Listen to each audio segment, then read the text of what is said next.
केतले केतले दिन भितर 5 minute 10 minute अधघंटा घंटाए से पोशाकटा काढ़ी देकी सहज पोशाकटा पिंधती जिते कि आम सागे टे सहज भाव में मिसार सुजोग पाऊ ताल तो ना दिन राति 24 घंटा 12 घंटा कि 18 घंटा 20 घंटा सी आरोपित भाव में भगवान मो गुरु मो धर्म प्रचारक मो जन प्रवर्तक एमाने शिष्य एमान कल्याण करने को हम एमान आध्यात्मिक उन्नति करने को एमान कृपा करने को तुम भरी कृपा सार कली हरी कृपा छड़ा किसी ना कि मोहरी एमाने बोलिबे ए भाव मुझे भितर जागृत करी एवं कृपा से करुण बद्धांजलि हे करंजलि पाती चाहिए मुझे दी हाथ में कृपा वर्षण करी या कि भाव आरोपित यह एक भगवत्तार आरोपित ऐश्वर्य भाव आरोपित नहेले भगवान ये भाव पूरण कर भगवान तो अशेष भाव भितर ऐश्वर्य भावटार विश्व में कटिया से बाध्य कारण विश्व सी तैयारी करछन्ती पशु पक्षी ठार आरंभ कर समस्त भूतगण प्रार्थना कर करुणा पाई निजर अभाव पूर्ण मेंटन से ही भगवान जदि भ्रमण काल भक्त मान घरे रही शाग पेज पखाड़ खाई से बिछना शोई बिछना कौट धरिक आसुले क्या बिछना शुले से बिछना शुले से कौन खाली पटामुंडी जाक सब दुकान छाई जाता गोटाए गोटाए जरा बेडसीट आना भाया नुआ नुआ बेडसीट सब खाली बिछे दौले सौभाग्य ठाकुर एमती बिछना शोले बो बो मैंने बो मैंने झील मैंने खुआई दौले पान खुआई दौले कदली खुआई दौले क्षीर खुआई दौले न खाइले एमती तंटी धरी खाब आउ कौन खाइबनी या करुले तेणु से भक्त मान को सहज भाव में व्यवहार करने को सुजोग नदेले कौन सी भगवत पुरुष पाखे कौन सी साधु पाखे कौन सी गुरु पाखे साधारण जीव केवे सहज भाव में व्यवहार कर पार तुम्हें मो सागर भी सहज भाव में व्यवहार कर पार भगवान तो दूर कथा मुझे मोर गांधीर्य रक्षा करी मोर साधुतार सब आरोपित हो तुम सहित व्यवहार करी तुम तुम चाहाणी देखिले डरी तुम पाखे चाल कौन एति कहले तो कौन किस काम अच्छे ज्ञानी माने मुनि माने जोगी माने एमाने साधारण तो आरोपित भाव में बास कर कारण से भीतर पुरुषकार खाली गर्जन कर बाबाजी आ स्वामीजी भीतर पार्थक्य है जड़े सहज अवस्था भगवान को निकट व्यवहार करने निज को अर्पण करने प्रेम करने कांगाल से लोकटा बाबाजी पुरुषकार द्वारा साधन द्वारा मुझे लाभ करी आत्म साक्षात्कार करी आत्मज्योति फुटेबी समस्त ऐश्वर्य मंडित हेबी यह स्वामी मानकर मुझे एत ओंकार जप कर तपस्या कर साधन कर देवादी मान को भी आराधना कर कौन पाई मो भितर मोर तेज वीर्य ऐश्वर्य ये समस्त जागृत करिया से व्यक्ति मान को जाकर कथा जन महात्मा को देख सारा तुम केमी कथबार्ता कर कौन साधु देखुना जेकोसी जड़े महात्मा से चिदानंद जी हूँ रामानंद जी हूँ श्यामानंद जी हूँ पाखे भरसिकी तुम कथबार्ता कर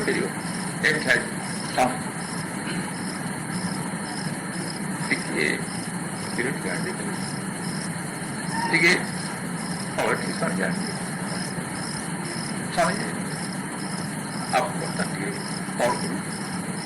स्वामी जी ये भाव आरोप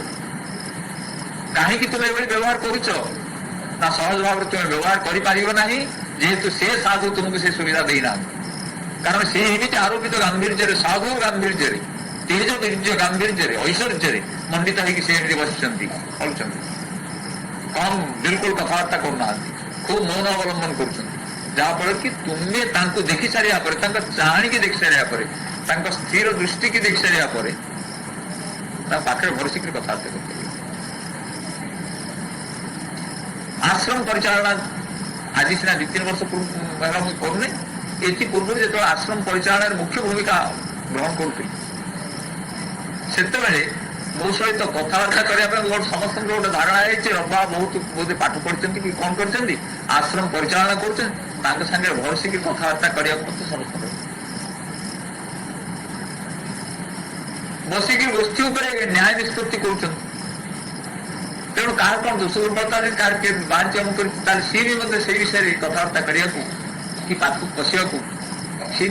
संभ्रम मर्यादार सहित कारण ये सब कौन एगुड़ा सब आरोपित भाव एगुड़ा कौन सहज भाव कौन साधु कौन गुरु कौन परम पुरुष जदि तुमको स्वाधिकार नदेवे तुमको अधिकार नदेवे सहज भाव में व्यवहार करने तुम्हें निकट सहज भाव में व्यवहार कर चाहाणी देखिए तुम सेहीपरि भगवान जदि आमको सहज भाव में व्यवहार करने को न दियंती आमे भगवान को सागर सहज भाव में केबे व्यवहार कर पारिबा अनंत ऐश्वर्य अनंत वीर्य अनंत जश अनंत कीर्ति इत्यादि कौन से गुड़ाक वर्णना जो कराई अष्टैश्वर्य श्री जश वैराग्य इत्यादि जो सब सौंदर्य माधुर्य जेते जा अनंत से गुड़ाक केते परिमाण ना से गुड़ाक अनंत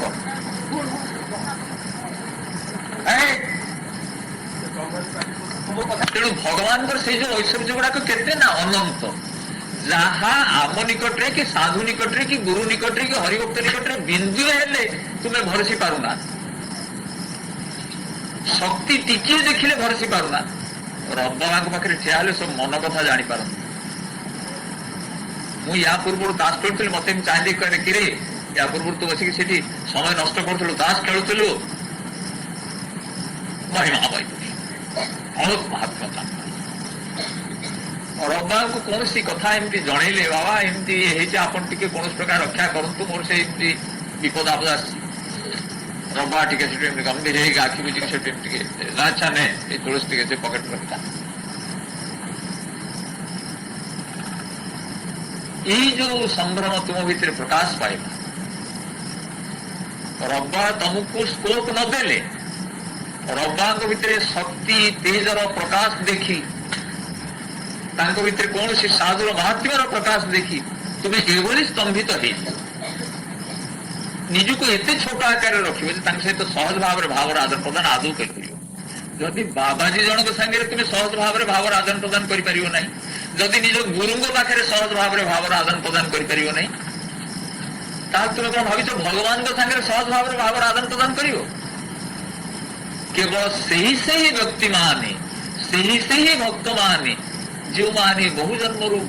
से आशा करके बंचिक रही प्रति जन्म आशा करी से आशा को बढ़े बढ़े लगी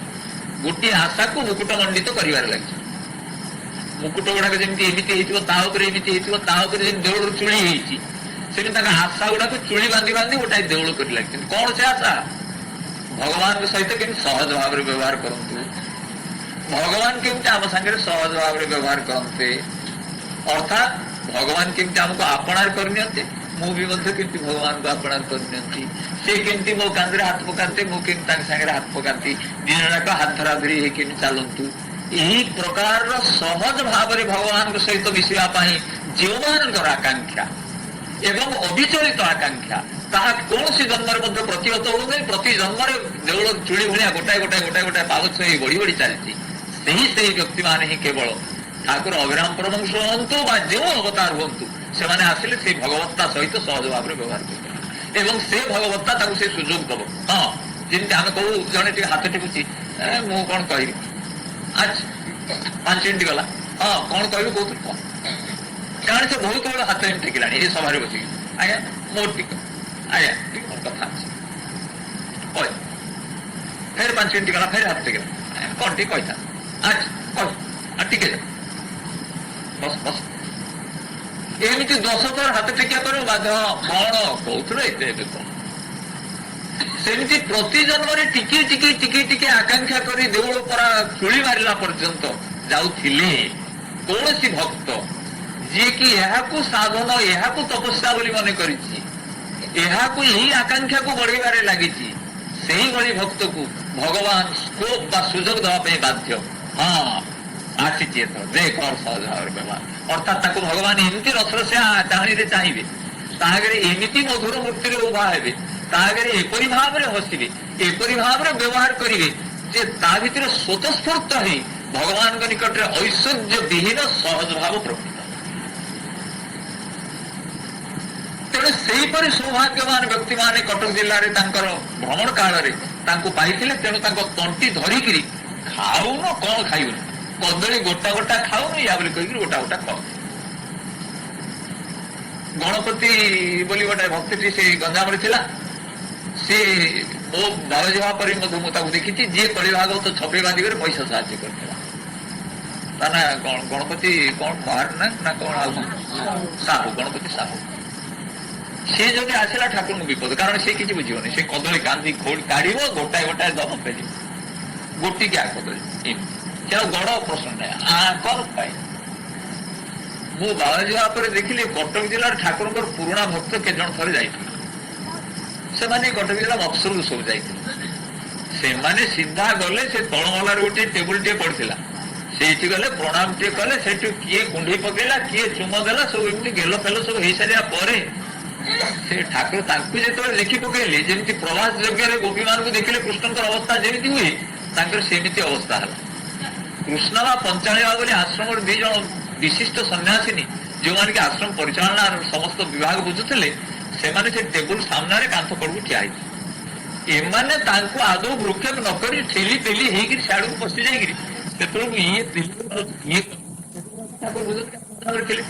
कौन कौन एमती कृष्णा को ये कौन ठेली पेली गए ठाकुर आखिरी ठारुंट कि कहना ओदू ओदू ओदू बोले ना कि कौन कहले ते से कौन कर तार कि ठिकाना बकी चली से मुझे नीरव रही मत मो पिठे पड़ पारि सी बर्तमान ठेली पेलिकी से दी जन को जाकी देले से कांथ कड़ू को गले कृष्णा पंचायत को समस्त संभ्रम मान्य देखते पाखर पांच हाथ दूर था माँ माँ बोली मुंड कुंडे सारे कथबार्ता कर ये सीधा आसिले कौन आउ सब तू एमती भूली गलु नाई मो भूलीजी तुम तो कौन एत दिन देखा ना कहीं आउ तो कहीं जाऊन अमुक करूनु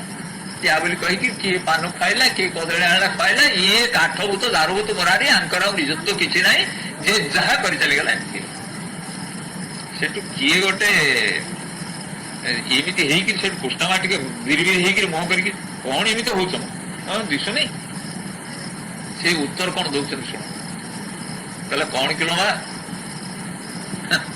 आम जहाँ को खाई पकई देचु अईठा पत्र से कौन ये गला कि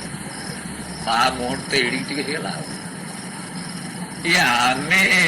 सब खाई सारा पर चोषिकी जहाँ को छाड़ देचु से तुम ये कर कहीं हो मला कौन होगला कि ठाकुर सब तेलुगु कहते से मो सागर जो व्यवहार करके आमती व्यवहार तुम मैंने मत करना के मो पाखे वर्ष वर्ष वर्ष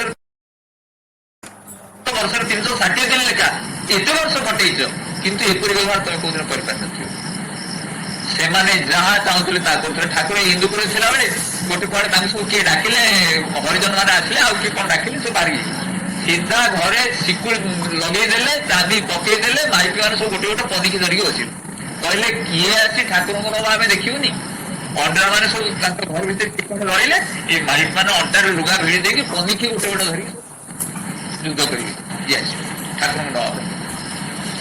हरिजन बस्ती ठाकुर सागर तेल देगा ठाकुर हरिजन कर खाइबे ना नहीं हरिजन मान दिए हरिजन कौन मोर तो समस्त समान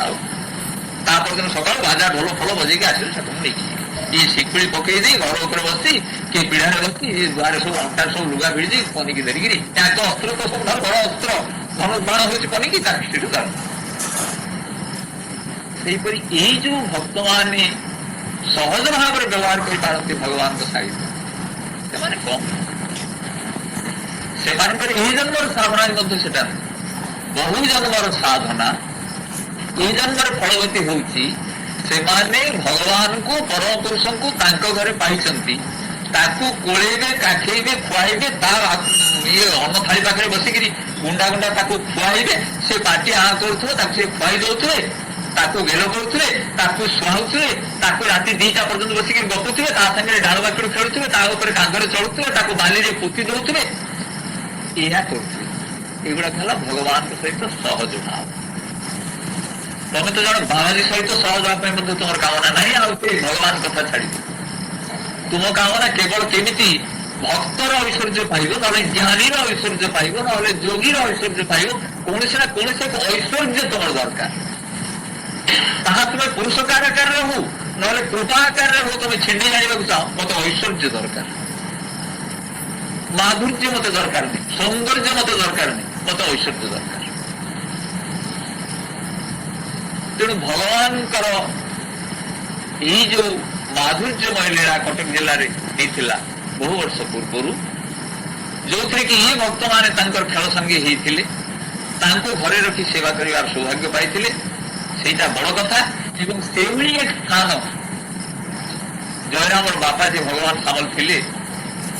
ବୈକୁଣ୍ଠ କହୁଥିଲେ, ଯେତେବେଳେ ଜୟରାମ ଗଲା ଦର୍ଶନ କଲା ପ୍ରଥମ, ତାକୁ ପରିଚୟ କଲା, ଇଏ ହଉଛନ୍ତି ତାଙ୍କ ଘର ମଣ୍ଡପ, ଇଏ କହିଲା ମଣ୍ଡପଡ଼ା କାହା ପରେ, ତାକୁ ଏମିତି ସେ ଭଗବାନ ସାଙ୍ଗରେ ଭଗବାନ କୁହନ୍ତୁ। ସେଇଠୁ ପଚାରିଲେ ଆପଣ ଜାଣିଛନ୍ତି, ତାଙ୍କର ତାଙ୍କ ଘରେ ଯାଇକି କେତେ ଥର ରହିକିରି ଆସିଛୁ। ତେଣୁ ଠାକୁରଙ୍କ ରହିଥିବା ଭୂମିରେ, ସେ ସ୍ଥାନରେ ଆଜି ଯେତେବେଳେ ଗୋଟିଏ ମନ୍ଦିର ତିଆରି ହେଇକି ଠାକୁରଙ୍କର ପୂଜା ଉପାସନା ବା ତାଙ୍କ ସ୍ମୃତି ବା ତାଙ୍କ ଐଶ୍ୱର୍ଯ୍ୟ ବା ତାଙ୍କ କୀର୍ତ୍ତି ରକ୍ଷା କରିବା ପାଇଁ ଆୟୋଜନ କରାହେଇଛି, ଏଇଟା ଅତ୍ୟନ୍ତ ସୌଭାଗ୍ୟର କଥା। ମୁଁ ଏତିକି ଖାଲି ସୂଚନା ଦେଇ ଅନ୍ୟ ବାବାମାନେ ଯିଏ ଅଛନ୍ତି ତାଙ୍କୁ କହୁଛି, ସେମାନେ ଯାହା କିଛି କହିବେ ପରିଶେଷରେ ଉପସଂହାର।